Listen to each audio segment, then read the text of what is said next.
Being a teenager has never been easy, but being a teenager in Silicon Valley in 2019 is arguably more difficult than ever. For more than 20 years, Dr. Philippe Rey has been the executive director of Adolescent Counseling Services, a local nonprofit that addresses youth challenges with 4 cutting-edge programs: community counseling in Palo Alto, on-site counseling at local schools, and also 2 programs, which are the only ones on the peninsula providing their services: intensive outpatient substance abuse treatment and LGBTQ mental health clinical support for teens and family members. Philippe brings a deeply personal perspective to his work, having struggled with some of the same traumatic experiences now facing the youth he works with. He shares his personal experiences openly as a passionate advocate for more awareness and less stigma around mental health issues. Tell me about your life when you were a child. So basically grew up in a place very far away from here, so French-speaking Switzerland, and to the outside world it looked like the perfect childhood. Yet once our front door to our home was closed, it was a completely different story. So when I was a young boy, my older sister started developing a substance abuse problem. And basically I watched her struggle with it, and that left me very confused and very scared because I didn't understand it. And then I also watched my parents not deal with it. The main thing that was happening in my family is what I now call the code of silence, where we never talked about anything that had to do with emotions. Some years later, when I started questioning my sexuality around age 12, I knew that my family, because of this code of silence, was not the place where I could say at the dinner table, "Hey mom, dad, I think I'm gay." So I really denied that part of myself. I was so scared. I suffered from depression, lots of anxiety, and at times even thought about killing myself. And now still working with our outlet program, how empowering LGBTQ youth, it's amazing how much the internal, the self-shame, the self-questioning affects individuals still. I mean, you would think that even in a progressive area like Mid-Peninsula, the Bay Area, where you would think that coming out as LGBTQ would be so easy. Sadly, we hear from our youth in our programs that 60% of them still report feeling unsafe at school, and about 40% of them report to us that they feel unsafe or live in an unsafe home environment. As you're developing, as you're growing, you're hearing mostly that who you are is not right, who you are is wrong. How do you, for the people you work with, how do you remove that? Again, it's working with the internal, that they are okay, you are okay. How do I internalize that? Or how do you get me to internalize it? Role modeling. I think what's missing, what was missing in my life were prominent role models. So then young kids can look up to them and say, oh, here's a role model that doesn't fit the stereotype. This is why I strive and make it a mission of mine to come out, to let people know, yeah, you know what, I'm gay. And you can be successful, you can have a total happy life. I always thank or I'm grateful to 2 individuals in my life. And those 2 individuals are the reason why I'm here today, and that I'm able to basically sit with you and be part of the community and helping other youth.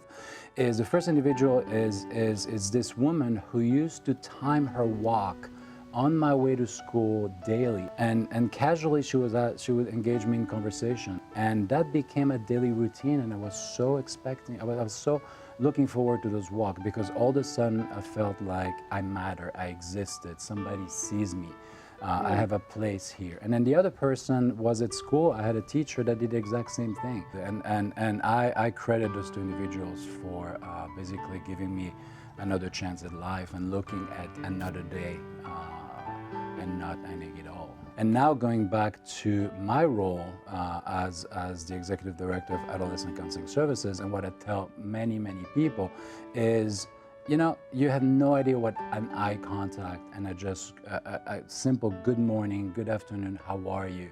When you go to the store, when you walk on your daily walks to a youth, because that could save somebody's life. Wow.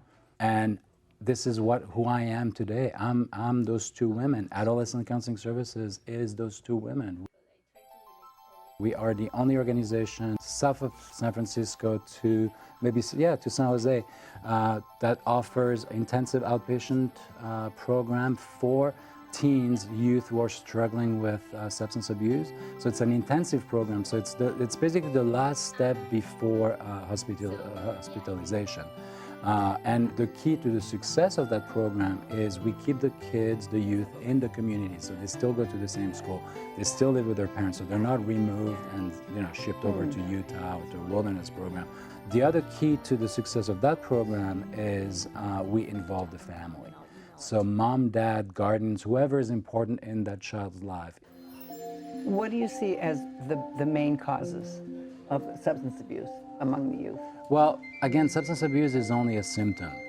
There will be a lot of underlying causes, so depression, anxiety, and then they mask it or deal with it through the use of substances. On the other side, too, the academic pressure, there is such a sense of pressure striving to be perfect.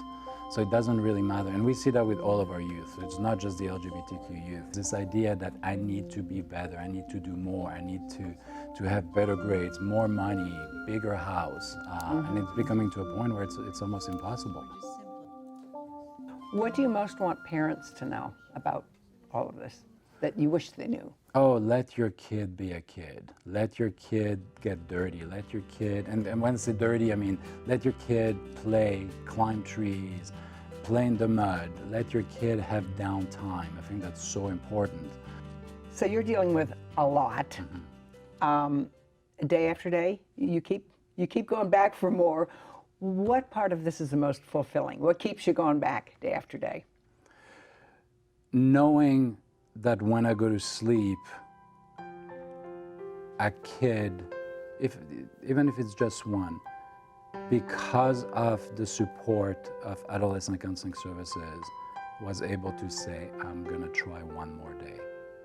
We tell those kids, hold on one more day, and then another day and another day. So that's what keeps me, and that's what has kept me with that organization for now 21 years.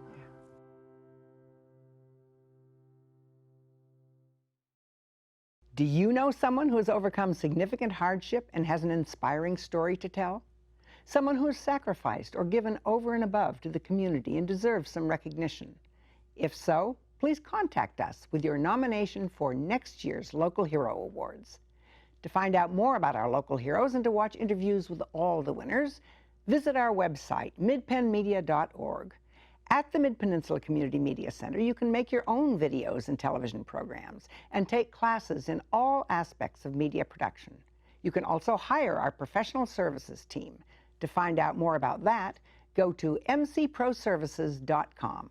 Congratulations to all our winners, and thank you for watching.